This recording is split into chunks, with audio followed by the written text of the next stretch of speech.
A Kanári-szigetek hallatán először szinte mindenkinek Tenerife jut eszébe. De most elárulok nektek egy titkot. Mi Lanzarotén sem unatkoztunk, egy percig sem. 40-50 perce állunk itt a sivatag közepén.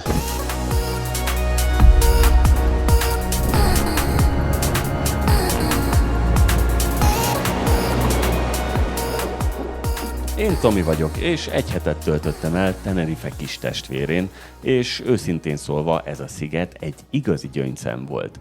Na de hogy miért is? Tartsatok velem, és megmutatom.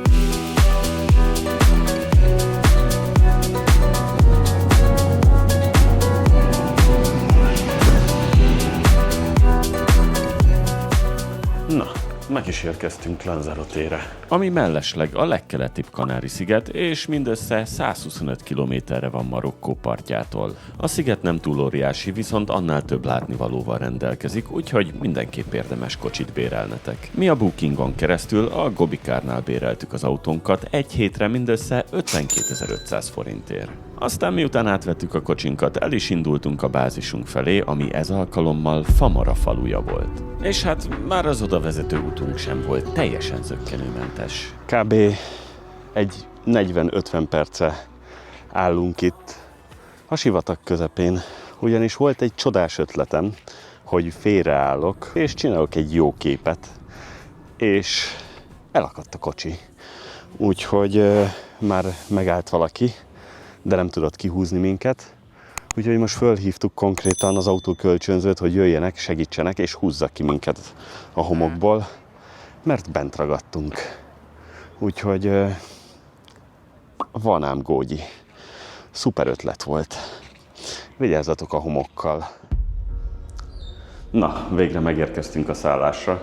Kb. Egy órát kellett várnunk az útszélén, ameddig végül jött egy idősebb emberke egy jeeppel, és volt nála kötél, úgyhogy a főtengelyre kötötte föl a kötelet, és akkor ki tudott húzni minket a homokból. Hát így visszagondolva nem ez volt életem legjobb ötlete, de mindegy. A szállásunkról pedig annyit, hogy 2 főre fizettünk egy hétre 165.000 forintot, és ez egy elég jó kis szállás volt. Famara valójában egy aprócska kis halászfalu, mindössze pár száz állandó lakossal, tehát hogyha esetleg erre járnátok, akkor tömegre vagy nagy rezortokra ne számítsatok. De ettől függetlenül ez egy igazán autentikus hely, és még így sem szűkölködik hangulatos kis éttermekből, amik egyébként estére teljesen megtelnek élettel.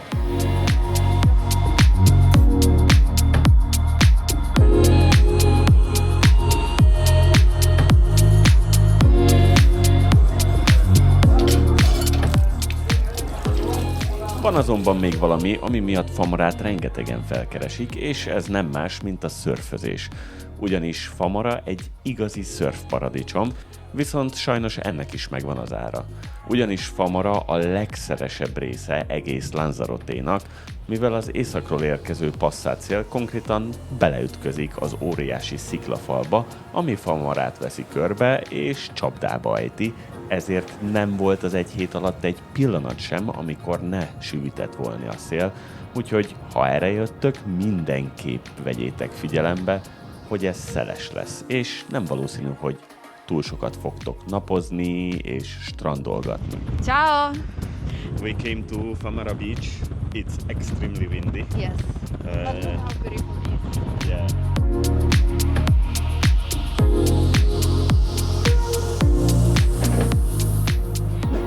Szóval ez a hely egy tökéletes választás egy aktívabb pihenésre, de ez a sziget ennél sokkal változatosabb, úgyhogy vegyük is irányba a déli oldalt. Így hát a következő megállónk nem más, mint Puerto del Carmen.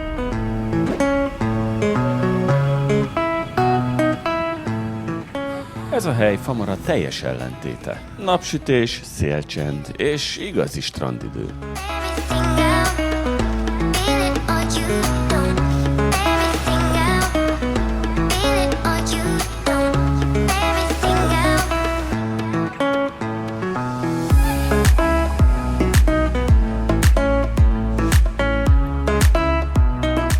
Puerto del Carmen Lanzarote a legnépszerűbb és legpezsgőbb üdülőhelye. Ezért természetesen itt már sokkal több turistával is találkoztok. Viszont ettől függetlenül itt sem találtok óriási hoteleket vagy rezortokat. És ez egyetlen egy embernek köszönhető, mégpedig a sziget híres művészének, César Manriquenek, aki még a tömegturizmus berobbanása előtt a 60-as, 70-es években konkrétan háborút indított a betonmonstrumok ellen, és így sikerült elérnie azt, hogy kitiltsák a magas épületeket és a tájat elcsúfító óriás plakátokat. Ugyanis Manrique úgy gondolta, hogy Lanzarote szépsége a vulkanikus táj vadságában rejlik, és ezt kár lenne ezekkel eltakarni. Ezért a szigeten minden ház egységesen fehérre van festve, kék vagy zöld ablakkeretekkel. Na de folytassuk is a sziget felfedezését. De még előtte, hogyha eddig hasznosnak találtátok ezt a videót, akkor kérlek dobjatok egy lájkot és iratkozzatok fel a csatornámra. Ugyanis így tudjátok segíteni az én munkámat és a célomat is, hogy végre elérjem a 10 000 feliratkozót. Előre is köszönöm a segítségeteket. Na de most folytassuk is tovább valami teljesen mással, mégpedig az El Cuervo vulkánnal. Ez a hely egy tökéletes, ingyenes alternatívája a Timanfaya Nemzeti Parknak. És a hely különlegessége, hogy egy mindössze 20 perces séta után ezen a holdbéli tájon konkrétan a kráter belsejében tudtok egyet sétálni. És ha mindez nem lenne elég, akkor képzeljétek el azt, hogy ez a hely az egyik legfontosabb történelmi helyszíne Lanzaroténak. Ugyanis 1730. szeptember 1-én este megnyílt a föld, és pont itt az El Cuervo, vagyis az akkori nevén még Montaña de las Lapas helyén kezdődött el az a brutális kitörés sorozat, ami aztán 6 éven át tartott, és teljesen átformálta Lanzarote képét. Gondoljatok bele, hogy ezen a kis szigeten több mint 300 vulkáni kúp található. Igaz, ezeknek a nagy része alvó, de még így is találhatóak úgynevezett tűzhegyek, ahol mindössze pár méterre a földfelszín alatt még mindig több 100 fokos hőmérséklet uralkodik. It was the first time for me walking in the crater. I've been like on top of volcanoes, but never at the bottom. And it was very impressive just to sit there and observe all these fragments.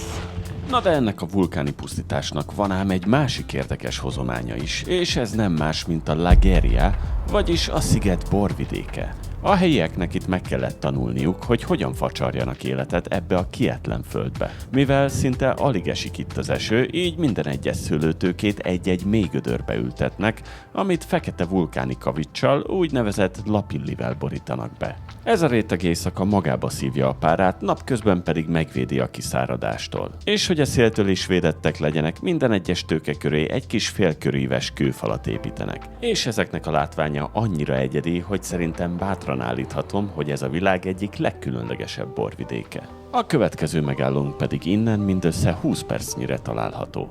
És ez nem más, mint a Charco de los Clicos, vagy a Lago Verde.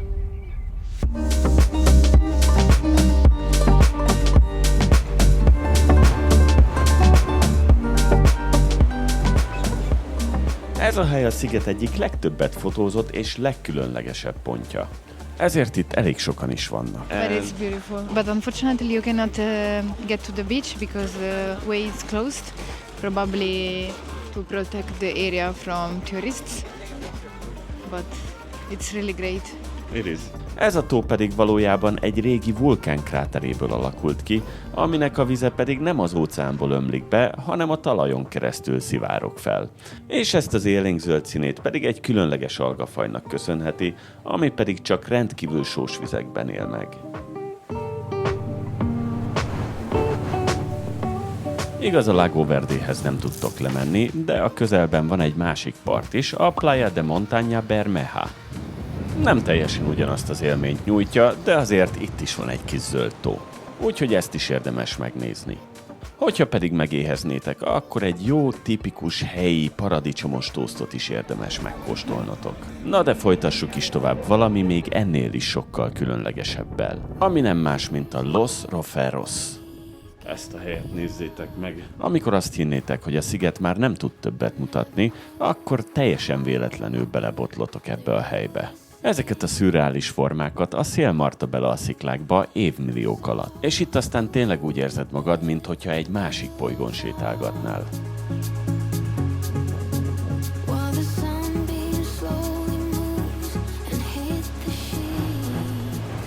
Na de most folytassuk valami teljesen mással, mégpedig Arrecifével, Lanzarote fővárosával, ami egy igazi nyüzsgő kikötőváros, de mégis teljesen más, mint mondjuk Puerto del Carmen.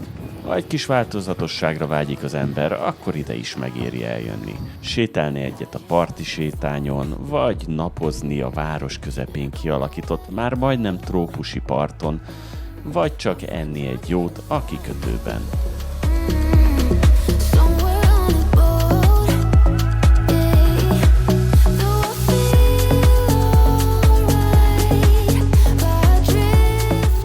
Na de ahogy már említettem, Lanzarote egy igazi szörfparadicsom, így ezt is kár lenne kihagyni.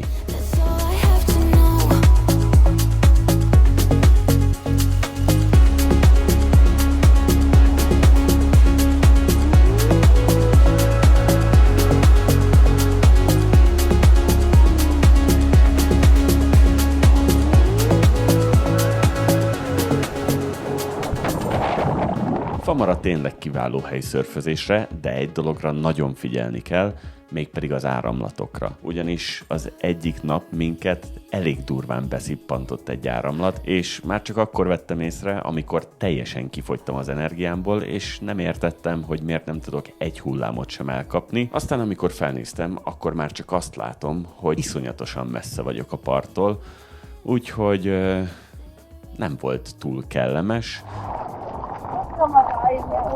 De aztán szerencsére emlékeztem a szabályra, hogy ne az áramlattal szembe próbálj úszni, hanem párhuzamosan a parttal, ameddig ki nem kerülsz a sodrásból.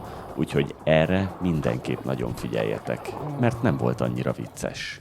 Na, de mindent félretéve azt kell, hogy mondjam, hogy nekem nem voltak túl magas elvárásaim Lanzarotéval szemben, ugyanis mindössze 45 000 forintért vettem a repjegyet, és csak szörfözni szerettem volna, de a valóság az volt, hogy ez az aprócska kis sziget teli van csodákkal és abszurd látnivalókkal, úgyhogy teljesen megéri, hogyha tehetitek, mindenképp nézzétek meg Lanzarotét, mert sokkal több van benne, mint amire az ember számítana.